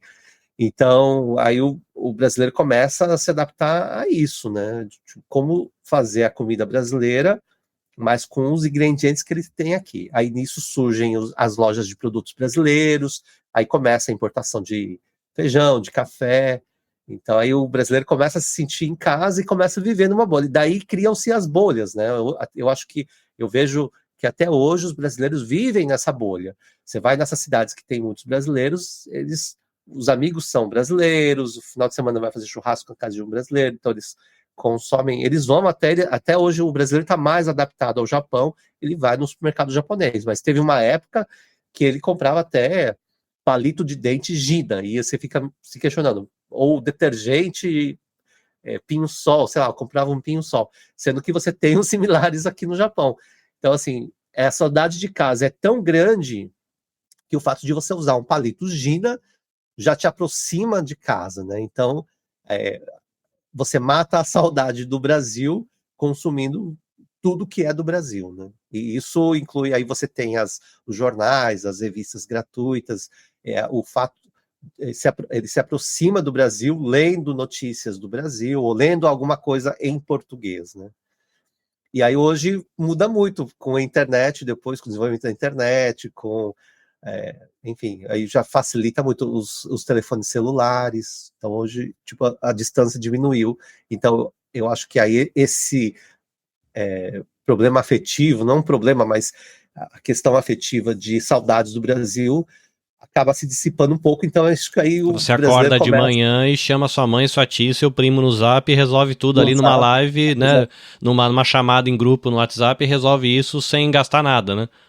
Sem gastar nada. E eu, só para encerrar essa parte da nossa conversa, é engraçado porque quando eu me mudo para o Japão em 2001, porque no Brasil a gente cresce ouvindo japonês, chinês, né? Seu chinês, Jaspion, não sei o quê. Então, e em casa falando O japonês. Jaspion tá fazendo 40 anos esse ano. Ultraman, enfim. E aí você cresce ouvindo isso, em casa só se fala japonês. Eu lembro minha avó falava assim, Japão era uma lavagem cerebral, né? Tipo, o Japão é melhor, não sei o quê. E aí eu vim para cá, e aí eu percebi que eu não era japonês, que eu era muito brasileiro. Então, assim, o Japão me fez descobrir a minha brasilidade. E que isso para mim foi um divisor de águas, porque aí eu acabei abraçando a minha brasilidade aqui no Japão. Olha, e sabe, Everton, que eu sou, assim, minha ascendência é espanhola. Só que diferente da Algata, né, que é uma italiana que foi, você tem a sua avó que era japonesa e você viveu dentro da colônia. Meus pais são japoneses, na verdade, os dois nasceram no Japão, foram eles foram alfabetizados já, 12. Ou Meu pai tinha seja, 12 você, de DNA, você é 100% japonês, você é brasileiro de cultura, né? cultura. Legal. Eu tenho bastante sangue espanhol, não sei dizer quanto por cento, é bastante, mas eu já sou da geração de que os espanhóis já tinham falecido. Eu já tava, a família, são duas famílias que meio um casou com o primo, que casou com duas famílias que viajaram, parece que junto, moraram na mesma cidade, e um começou a casar com o outro, depois saíram lá da Bahia, foram para São Paulo, e tem um monte de gente lá, e o pessoal fala que você vai lá no outro estado do país, você ainda encontra gente das mesmas famílias que são casados, e os descendentes ali, mas eu perdi a minha identidade espanhola, então eu já me sinto brasileiro desde sempre, os meus pais também já se sentiam brasileiro desde sempre, e eu acho que os avós dos meus pais, que eram os espanhóis, então se perdeu esse rolê, mas é curioso que eu percebi a minha brasilidade, eu me tornei consciente da minha brasilidade, vendo a experiência do japonês, vivendo a cultura japonesa e valorizando a sua própria cultura, e aí eu comecei a olhar para mim e falei, nossa, por que eu não sou tão apaixonado pela minha cultura como o japonês é apaixonado pela cultura deles, né? Porque como a gente cresce no Brasil com esse negócio assim de que o bom é o que vem da América ou o bom, a alta cultura, a alta gastronomia, a alta poesia, tudo que é alto é europeu. Né? Nunca é nosso, nunca o nosso é bom, nunca o nosso é o legal, nunca... Não, eu quero saber da alta costura europeia, não quero saber do crochê da tia lá do sertão da Bahia. E por que não, caramba? É um negócio que tem 300 anos, as vozinhas lá costurando aquele negócio, uma cultura centenária, porque aí eu só comecei a olhar para minha brasilidade, abraçar a minha brasilidade e começar a olhar com muito respeito, por exemplo, quando eu vou num festival aqui e tem uma senhorinha vendendo crochê, quando tem lá o cara que sobe no palco para tocar forró, e quando o outro vai lá e canta uma bossa nova, eu falo, caramba, quanto será que tem de história para que esse forró chegasse no palco aqui no Japão? Aí eu comecei a abraçar a minha brasilidade, por isso, essa é uma curiosidade. Agora, para a gente fazer essa curva final, que a gente fecha, né, essa moldura para a qual a gente vai conversar nos próximos episódios sobre identidade não, né? Identidade, assim, bota um N a mais nessa palavra. Sobre identidade, sobre adaptação cultural e pensar nessas coisas, na brasilidade, na japonicidade, sei lá como é que dá para chamar isso. Eu queria pedir para a Ogata fazer uma reflexão e depois eu vou voltar para você também, Tobassi. Imaginando esse movimento, né? Os japoneses foram para o Brasil, tiveram seus desafios, eles tiveram que encontrar soluções para esses desafios, e eu queria ouvir, na opinião tanto da Ogata-san como de você, Tobassi, essas comunidades, tanto a brasileira no Japão como a japonesa no Brasil, dentro das soluções que se procurou para resolver os problemas que se enfrentou, o que você acha que sobrou de problema ainda? Tipo, olha, tiveram esse desafio, a comunidade acabou tomando essa decisão para tentar resolver esse desafio, e a geração que está viva hoje, em 2025, enfrenta tal realidade por conta dessa escolha lá atrás que teve um efeito colateral. E eu vou fazer essa pergunta em relação à comunidade japonesa no Brasil, mas também eu queria ouvir a sua opinião sobre a comunidade brasileira no Japão, apesar de você já ter citado algumas coisas aí, como a questão da bolha. Mas eu vou jogar lá para o Ogata-san, para a gente fazer essa curva final e fechar a moldura da nossa conversa para os próximos episódios. É isso, senhora Ogata, com toda a sua reflexão e pesquisa, desafios, soluções e o que sobrou aí de efeito colateral que a comunidade japonesa você percebe ou sente, né? Que a impressão que você tem que tem coisa que não foi muito, de repente, muito bem resolvida, né? E gerou problema para gerações seguintes. Bom, eu vou um pouquinho lá para trás, né? Quando eles chegaram, os imigrantes japoneses chegaram, e os italianos também chegaram no Brasil, principalmente os japoneses, que estavam pensando realmente nessa coisa da volta e ser súdito japonês, eles perceberam, depois da Segunda Guerra, que perderam a Segunda Guerra, que o Japão perdeu a Segunda Guerra, eles perceberam que esse retorno não ia ser possível. Então, aí tomaram outras decisões. A vida tomou um outro rumo. E qual foi o outro rumo que tomou? Eles migraram novamente, ou seja, saíram das fazendas de café e foram para a cidade. A decisão é a seguinte: para sair dessa situação, só estudando. Então, a educação passou a ter uma relevância imensa na vida do imigrante. Eu me lembro da quantidade, os italianos e japoneses fazendo vestibular em São Paulo, eu me lembro da seguinte frase, eu não sei se não é no tempo de vocês, não. Mate um japonês e garanta a sua vaga. Ai, meu Deus, que maldade. Era assim. Ou seja, a quantidade de japoneses... Ainda era na minha época, era assim. Não era assim? Ou seja, a quantidade de japonês que entrava na faculdade, você pegava aquela lista dos aprovados, a quantidade de japonês e italiano, mais de japonês até, era tão grande que tinha essa coisa, mate um japonês e garanta a sua vaga. Na minha época, eu não tinha essa frase, já tinha se perdido, na minha época de procurar faculdade, mas eu lembro que a minha geração tinha essa imagem, medicina, sei lá, estudar para ser engenheiro da NASA brasileira, lá, sei lá como é que chama, sei lá o que, aeroespacial brasileira, isso aí é tudo japa. Né, os japa que vão pegar isso aí. E o resto a gente dá um jeito de usar. Que se tinha essa imagem, assim, eu não tinha mais eu não percebi na minha geração essa agressividade, mas tinha essa imagem que diz, que eu sinto que os descendentes japoneses falam que foi muito difícil para eles lidarem com isso, porque eu, como um brasileiro não descendente de japonês, olhava pro japonês e falava, se tem um povo que é muito inteligente aqui no Japão, no Brasil... Os descendentes de japa, porque é os caras que estudam as coisas mais difíceis, é os japa. Né? Tinha essa imagem, né, pô, esses caras são todos crânio aqui, é eles que vão pegar as vagas mais difíceis aí e ficar com os melhores salários lá no final depois. Mas já não tinha uma pressão sobre a gente.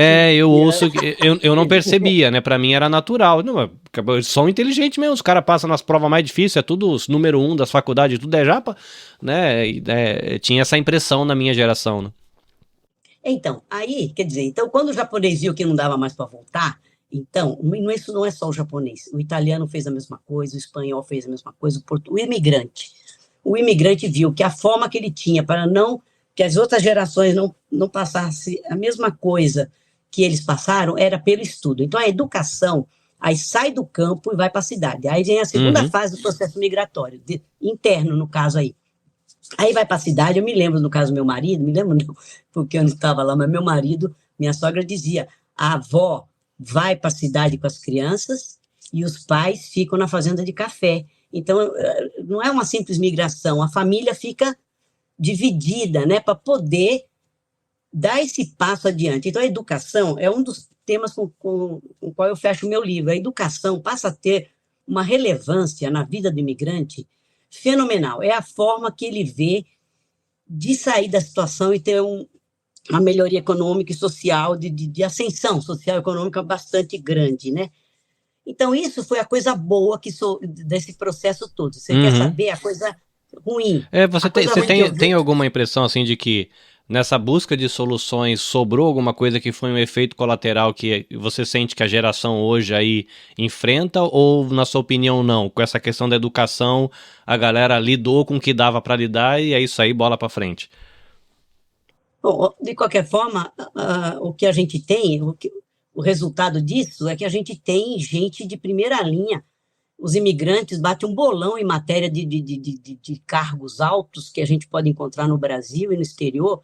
Os imigrantes, você vê os indianos, eles estão em tudo, é uma coisa de louco, não é só uma coisa que eu estou falando do Brasil e do japonês, do italiano, não, o imigrante, ele tem uma garra fora do normal nesse sentido.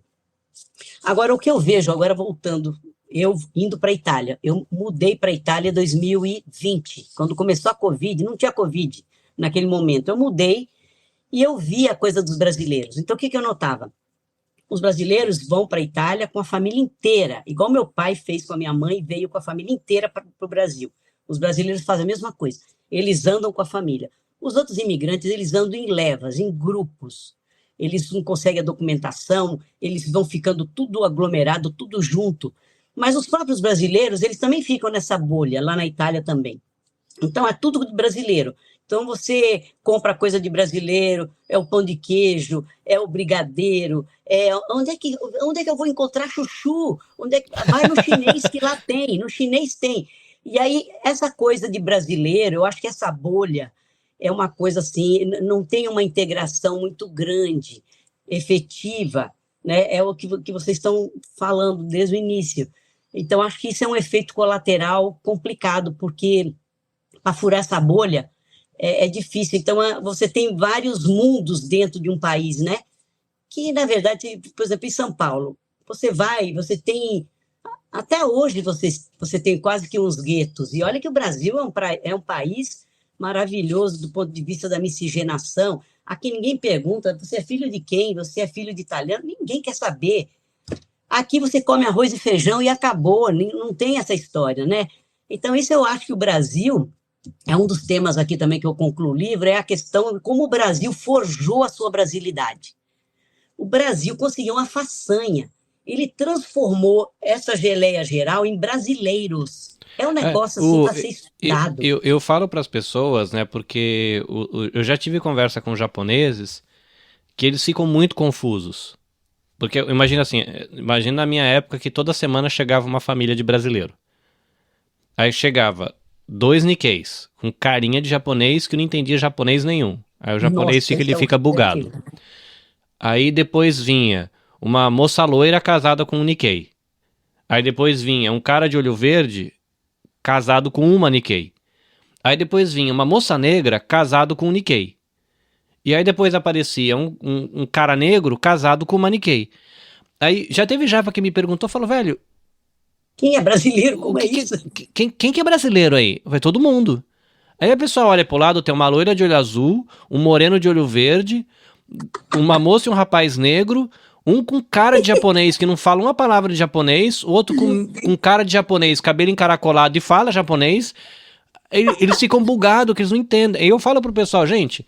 Se a gente for pensar assim, o que tem de brasileiro puro?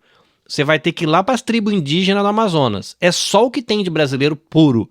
O resto, a pureza brasileira é justamente a falta de pedigree. O ser brasileiro é não ter raça. Isso é ser brasileiro. Porque se você for procurar raça, é lá no Amazonas, porque não tem mais lugar nenhum, né? Mas quando você compara países que receberam muitos imigrantes, como Canadá, Austrália, Estados Unidos, Brasil, eu acho que o Brasil ainda tem essa questão de todo mundo é brasileiro e todo mundo se sente brasileiro. Isso. Você vai para os outros países, a Asian American, então assim, são guetos, né? Você tem a comunidade chinesa no Canadá, a comunidade brasileira ou indiana no Canadá ou nos Estados Unidos. Não, eles não são americanos, eles não são canadenses. Isso, eles aqui não, aqui todo mundo... Canadenses, asiáticos canadenses. No Brasil não interessa, é todo mundo brasileiro. Interessante, né? Agora, essa história... Tem umas coisas que eu fui marcando aqui, não sei se é hora de eu falar, mas se eu não falar agora também não vou falar. Quando o Everson falou das fazendas de café, meu marido, filho de japonês, falando japonês, primeira língua dele era japonês, porque falava com a Bachan, com a mãe que veio do Japão. Ele foi criado em fazenda de café, onde tinha um monte de italiano. E o padrinho dele era italiano. O padrinho dele, quando ouviu o nome dele, Takayoshi, falou, Takayoshi, coisa nenhuma. Aqui ele vai virar Leonardo. E botou na certidão de batismo Leonardo Takayoshi Ogata. E aí, essa história... Então, meu marido, ele se sente mais italiano do que japonês. Quando ele foi trabalhar no Japão, amou o Japão, ele voltou não sei quantas vezes, fez um MBA... Mas sabe aquela coisa assim, quando vai para a Itália, ele entra em êxtase. Ele se sente um italiano, ele quer virar italiano, fez a prova de língua, passou, não sei agora com essa lei que está mudando aí, mas ele quer virar italiano. É interessante, porque nas origens, lá, quando ele era criança, ele foi criado numa fazenda, como você falou, aquela mistura na fazenda de café, foi impressionante. E eu, do meu lado, morando em Cotia, com a Cooperativa Agrícola de Cotia, com japonês para todo lado, família Matsuzaki com 9 filhos, o vizinho, eu virei japonesa. Quando eu fui morar em Curachique, eu fui morar em hotel, porque a cidade era pequena, não tinha onde a gente morar. O cara do hotel, o gerente do hotel, disse para o meu marido que ele nunca tinha visto uma ocidental tão japonesa quanto eu. Aí eu sou o Brasil para combinar uma coisa dessa. Meu marido, e é engraçado que eu ouvindo a história de você com seu esposo, para mim parece a coisa mais maluca do mundo imaginar uma família, uma descendente de uma família imigrante italiana, escolhendo um japonês que não tem nada a ver, né? Que na minha cabeça, né? Italiano vai querer casar com espanhol, com português, com, sei lá, alguma coisa mais perto ali, né? E é engraçado ouvindo a história de vocês dois, faz todo sentido vocês dois terem se apaixonado, Pois porque é, afetivamente isso já tava. E já tava. é engraçado, né? É, pois é, aquele medo que meu pai tinha de não me deixar, ele não queria me deixar casar com um japonês. Ele disse que a diferença cultural ia ser imensa, que eu ia encontrar muita dificuldade, e não teve. Mas mal sabia ele que a vida já tinha preparado um japonês com etiqueta italiana para. E agora, no caso diferente do sua, viu, Everton? O meu marido, ele usou a língua japonesa pro resto da vida. O que fez a diferença na carreira dele em tudo, sabe? Então, ele até... Eu tive que reaprender, na verdade. Eu estudei, enfim, mas custou bastante depois. Poderia ter usado desde pequeno, que aí facilitaria. Agora, tem mais uma coisinha que eu queria falar. Tá bom da gente escrever um livro chamado A Volta de Quem Não Foi. Sabe por quê? Porque a ideia que a gente tem é de que os filhos dos japoneses, dos imigrantes que vão para o Japão, parece que eles estão voltando, mas voltando da onde, se eles nasceram aqui? Eles não... Os que vieram não eram eles, eram os pais. Então, quando fala o retorno, mas retorno de quem? O pessoal, como você falou, Carlinhos, eles têm a cara de japonês e nem falam japonês direito. Que retorno de quem? Eles não nasceram no Japão, são brasileiros, comeram arroz e feijão, comem arroz e feijão, e aí vai para o Japão e a gente fala do retorno, né? É um retorno... De quem nunca foi para... quem nunca foi. Esse livro é bom de você escrever, A Volta de Quem Não Foi. Esse aí é bom. E isso não é só para japonês, não é para italiano, porque é para esse movimento todo, o povo voltando sem ter ido. Sem ter ido, isso é legal. Ótima ideia. Agora, eu queria ler uma coisinha que eu achei muito chocante. Eu sei que o tempo já está... Como é que começa meu livro? Que aí é um negócio bem brabo. Eu estava no aeroporto de Guarulhos, em 2002, indo fazer um trabalho na América Central, como consultora na área de meio ambiente. Quando eu estava... Olha o que eu escrevo. Começa assim meu livro. Quando eu estava embarcando, me deparei com um cenário de grande tristeza no aeroporto de Guarulhos. Muitas pessoas se despediam de seus familiares aos prantos, pois estavam indo para o Japão trabalhar como decasseiro. Os pais deixando os filhos, a esposa deixando o marido e os filhos, o marido partia sem o restante da família, os filhos diziam adeus aos seus pais e demais familiares. Eram crianças e idosos que estavam se despedindo daqueles que iam em busca de um mundo melhor, ou de pelo menos conseguir pagar as contas da família no Brasil. Quem deixava o país não tinha ideia de quanto tempo duraria essa separação familiar. Tudo isso tirava o chão de quem ia, de quem ficava e até mesmo de quem não tinha nada a ver com aquilo, que era o meu caso. A tristeza que brotou em mim naquele momento decorreu das lembranças que vivi em Polignano, Itália, minha terra natal, nos idos de 53, quando me deparei com uma situação semelhante ao deixar meus parentes, na condição de imigrante. Olha o que minha avó me disse. Minha mãe me contou, claro, eu tinha 2 anos, eu não ia lembrar disso, mas parecia que eu me lembrei de tudo, não sei o que aconteceu. Minha mãe me contou que, quando estávamos nos despedindo de todos, minha avó paterna disse: deixa a Maria, deixa a Maria aqui comigo, pois aí sim eu tenho certeza que você vai voltar. Meu pai falou: mama, pode ficar tranquila, pois voltaremos em Polignano em 5 anos. Essa era a ideia de quem partia, fazer a América. Minha avó disse: não, vocês não vão conseguir voltar, e é por isso que eu quero a Maria aqui comigo. Esse é o começo do meu livro, sabe? É uma coisa assim chocante. Cada vez que eu leio, me dá um nó aqui, sabe? Não volta. E quando volta, eu não conheci minha avó depois. Quer dizer, eu conheci nesses 2 anos que eu morei lá, né? Mas eu não lembro dela. Depois eu não vi mais minha avó. Entendeu? Bom, então isso era uma coisa assim que eu queria ler. É isso. Eu digo para as pessoas que quem está no Brasil não entende porque coisas como depressão e ansiedade são tão comuns na comunidade brasileira imigrante aqui. E uma teoria pessoal minha, conversando com muitos psicólogos e discutindo sobre isso, é de que a gente vive numa eterna crise interna, e isso desencadeia questões emocionais, porque, por exemplo, o meu filho mais novo, ele não conhece os avós. só por WhatsApp. E isso dói. Uhum. Mas aí você, cara, o que que eu faço? Eu junto a mala toda e vou arriscar virar minha vida do avesso ou eu fico aqui? Então é uma dor, né? E é É. difícil, e você fica com esse sentimento dentro, realmente, emocionalmente é bem pesado. Senhor Tobassi, e aí? Desafios da comunidade brasileira no Japão, a gente costurou soluções, e qual que é a ressaca do rolê que fica? Nossa, são tantas coisas para serem faladas que o tempo é muito curto. Na verdade, isso daqui duraria horas, dias, meses falando sobre o assunto, porque é um assunto que realmente tem muita profundidade. Cada fio gera uma série de discussões. Então aí você tem, eu acho que o que move os imigrantes, isso no mundo inteiro, que faz você sair do seu lugar para ir para um outro lugar, é um sonho. Você tem um sonho que faz te mover de lugar. Então foi isso que levaram os japoneses para o Brasil, o sonho de ganhar esse dinheiro nas fazendas e voltar para o Japão. Isso nunca aconteceu, assim como o retorno dos que não foram, né? A vinda dos brasileiros para o Japão, eles vieram atrás também de um sonho. Então trabalhar nas fábricas em vez da fazenda era fábrica, e juntar esse dinheiro para voltar para o Brasil. Então essa eterna volta, né, que nunca acontece.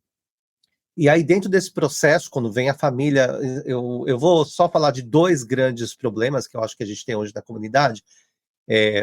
São vários, mas eu vou falar dois, que é a questão da educação, e diferente, eu acho, do que aconteceu no Brasil, dos imigrantes brasileiros, que eles investiram, né, fizeram os filhos investir em educação e etc e tal, e aí você tem aí hoje pessoas em todas as áreas de atuação, né, não estão na base da pirâmide, e aqui no Japão isso ainda não aconteceu.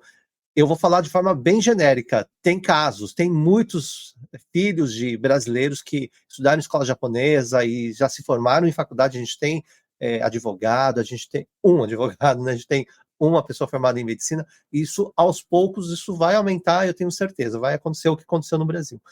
Mas essa segunda, terceira geração nascida aqui ainda não aconteceu. E eu fico assim, não eu, né, mas a gente se pergunta por quê, qual é o problema, principalmente a segunda geração, assim, os filhos que nasceram aqui ou que cresceram aqui, eles muitos vivem num limbo, eles não pertencem nem ao Japão, porque viveram numa bolha aqui, e não se adaptam ao Brasil. Então, quando voltam ao Brasil, também eles não conseguem se adaptar ao Brasil, porque eles não cresceram lá, eles não têm amigos, eles não conhecem, então ficam meio que apátridas, né? Um grupo aí de apátridas. Ao mesmo tempo, a gente teve aí o boom das escolas brasileiras que são reconhecidas, tem o currículo reconhecido pelo Ministério da Educação do Brasil. Então, por quê? A ideia é voltar. Então, vamos pôr as crianças numa escola brasileira para ter um currículo brasileiro. Quando voltar, eles conseguem continuar o estudo no Brasil. Mas essas crianças nunca voltaram. Elas se formaram, e aí está o grande problema. Você termina um estudo brasileiro que não é focado no japonês. Como você vai trabalhar onde? Na fábrica, né? Porque você não vai ter a oportunidade que tem uma criança que estudou numa escola japonesa. Então, e aí você associa ao fato de que muitos brasileiros, quando vieram para o Japão, eles tinham uma profissão no Brasil, a maioria tinha uma profissão no Brasil. Então, vieram por causa de problemas financeiros, enfim, uma série de... Cada um tem os seus problemas, mas vieram com uma frustração, frustrados profissionalmente.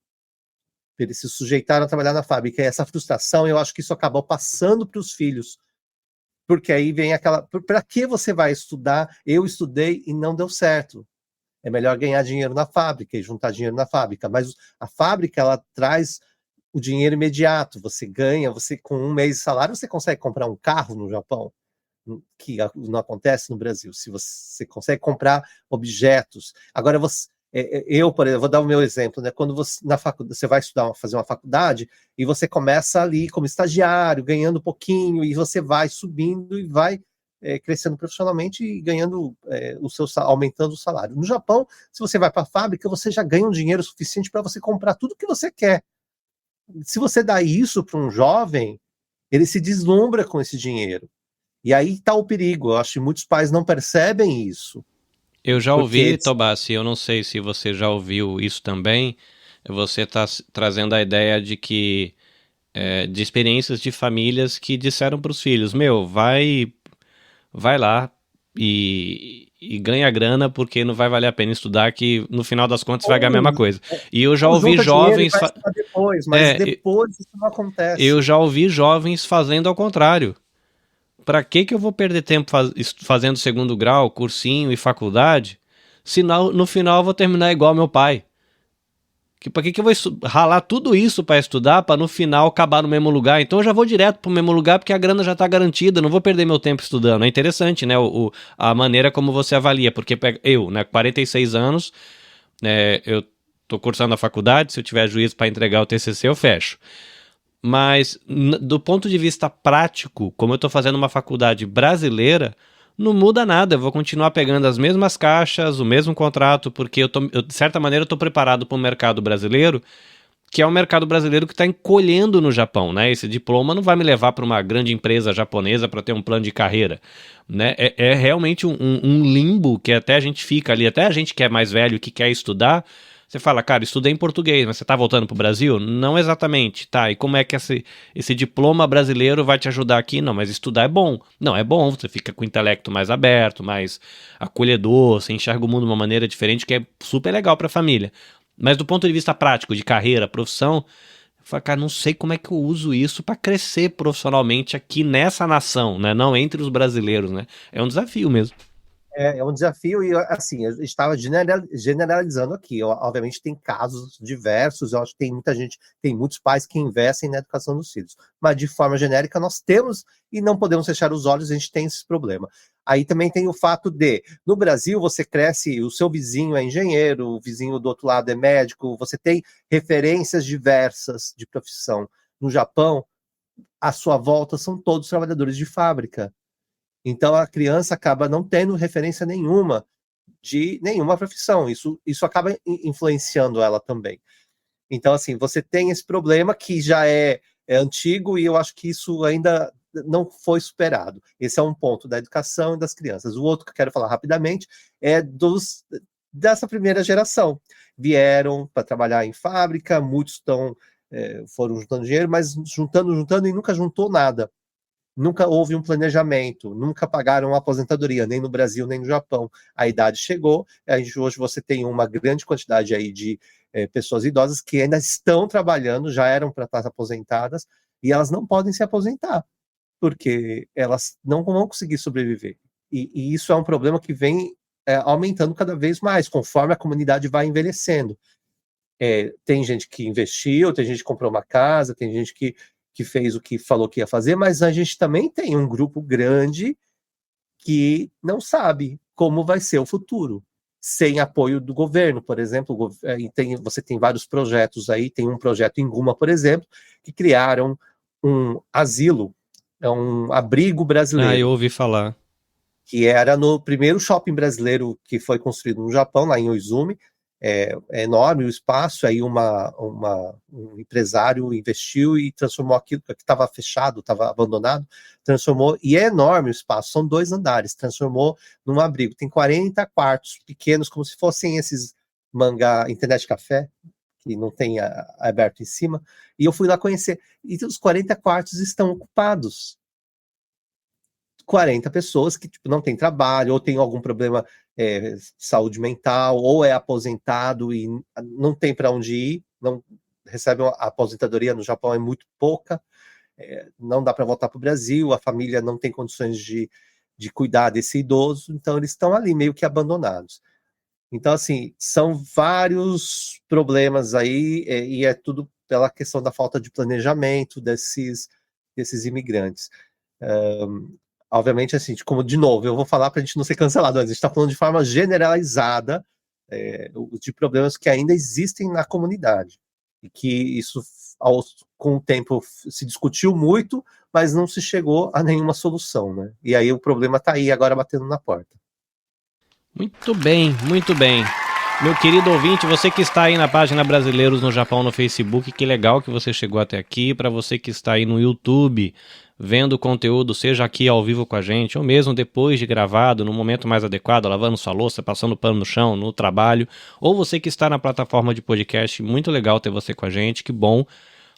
Você percebeu que a gente não está trazendo soluções, a gente está fazendo uma viagem histórica e tentando identificar desafios, problemas e paralelos com os desafios que os imigrantes japoneses no Brasil viveram com os paralelos dos imigrantes brasileiros no Japão, para que a gente tenha agora o cenário onde a gente vai fazer essa jornada nos próximos meses, pensando nessa relação de amizade do Brasil e Japão e dessa comunidade brasileira que está aqui, né? O foco dessa série é a comunidade brasileira no Japão. Lógico, a gente visitou a história da comunidade japonesa no Brasil e nesse ano, né, 2025, que está celebrando 130 anos dessa relação de amizade do Brasil e Japão, tem muita iniciativa legal.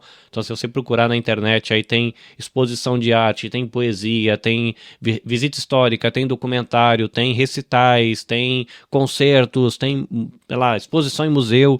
Aproveita para pegar o brasileiro gosta desses números redondos para celebrar as coisas, então aproveita o momento, se você quer revisitar, apresentar aí pro teu filho, pro teu neto, ou mesmo você conhecer a tua história melhor, é um bom tempo. Mas o foco da gente aqui é o brasileiro que está no Japão, com os seus desafios e as suas oportunidades e oportunidades da gente também, enquanto brasileiro no Japão, contribuir de maneira positiva para essa nação, para a economia, para a cultura, para os costumes, para os hábitos. Tanto a gente recebe, mas também o brasileiro tem muito a oferecer. E como é que a gente oferece sem ofender, sem a gente se quebrar ou quebrar quem está recebendo, quebrar do ponto de vista emocional e relacional, né, não do ponto de vista físico da coisa. Como é que a gente faz esse intercâmbio de maneira saudável? E é isso que a gente vai conversar nos próximos episódios. A gente vai ter visita aí de psicólogo, de uma psicóloga, de pessoas que se dedicam a pesquisar internacionalidade e experiências transculturais, pessoas que estão, né, profissionalmente atuando, preparando, por exemplo, CEO para mudar de país com a sua família, e embaixadores, esse tipo de coisa. Então, esses profissionais vão passar por aqui nos próximos meses e vai ser muito legal. Eu quero agradecer ao Everton, e eu já vou chamar ele aqui para ele deixar a rede social, divulgação do conteúdo dele. Eu quero agradecer aqui a Maria Gravinogata também, por ela ter visitado a gente de novo aqui. É uma amizade que nasceu, foi uma experiência muito legal ter gravado com ela alguns meses atrás, e por isso eu chamei-a de novo para a gente continuar esse dedinho de prosa, na expectativa de tomar um chazinho verde com o maridão dela e ela aqui no lançamento do livro dela aqui no Japão. Mas agradecer também a confiança da administração, da plataforma, né, e dos canais da Brasileiros no Japão. Obrigado pela confiança e por a gente poder fazer aqui esse conteúdo em parceria para ver se chega para mais gente. Então eu vou lá no Brasil primeiro. Maria Gravinogata, onde o povo lhe encontra, onde o povo conversa com você, é Facebook, é YouTube, é Instagram, qual que é o melhor caminho para o pessoal te encontrar? Instagram e Facebook, Maria Gravinogata, é fácil de achar.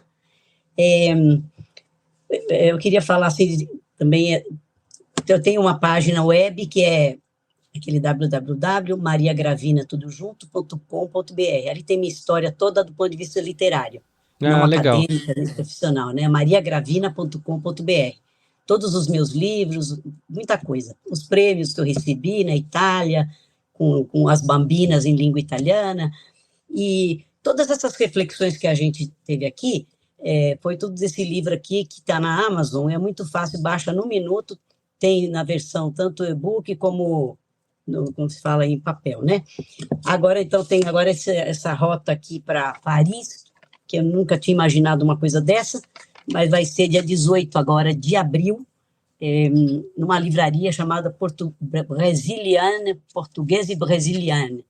Vai ser dia 18 de tardinha, para divulgar o livro em francês. Então, e agora o japonês, como o Carlinhos falou, que é esse aqui, ele está acabando de ser produzido em e-book. Esse eu quero ir aí, no Japão. Venha. Porque aqui a pessoa que fala português, beleza, baixa agora e consegue. Mas a geração que quer saber de 100 e tantos anos de história do Brasil, que fala, mas que já nasceu no Japão, que não fala direito português, vai ter oportunidade, então, de ler em japonês. Era uma coisa que eu tinha que fazer questão, assim, em japonês e italiano tem que sair esse livro de qualquer jeito, estamos aí. Então, eu queria agradecer muito ao Carlinhos. A gente já se sente em casa. Estou louca para tomar esse chá aí que você falou. Venha, venha. Para marcar com o Everton, tanto aqui em São Paulo, mais fácil até da gente se ver, né? E no Japão, uma grande amizade aí que começa aqui. Agradeço demais. Eu estou me sentindo assim, na cozinha, tomando um cafezinho com vocês. Muito bem. Maria Gravina Ogata no Instagram, @mariagravinaogata, o site mariagravina.com.br, vai lá para conhecer a história e a obra também, lembrando que ela tem bastante livro aí infantil e você encontra no Brasil, você, né, normalmente o pessoal compra aí na Amazon, por exemplo. No Japão a gente tem a galera que está importando literatura brasileira, caso você queira os livros dela aqui no Japão, procura, né, a galera que está importando o livro, faz a sua encomenda e o pessoal traz para você e você vai ter acesso. E vamos torcer aí para poder ter Maria Gravina Ogata diretamente do Brasil aqui no Japão, da Itália, Brasil, Japão, para lançar o livro dela aqui. A gente vai celebrar isso. Obrigado, viu, Maria? Foi muito bom conversar com você. Mesmo, e comunique transmita um abração carinhoso, gente, pro seu japa fofinho. Obrigada. Everton Tobassi, meu querido parceiro de caminhadas na comunicação digital aqui no Japão, onde o povo lhe encontra, onde o povo encontra o teu material, o teu conteúdo, diga-nos.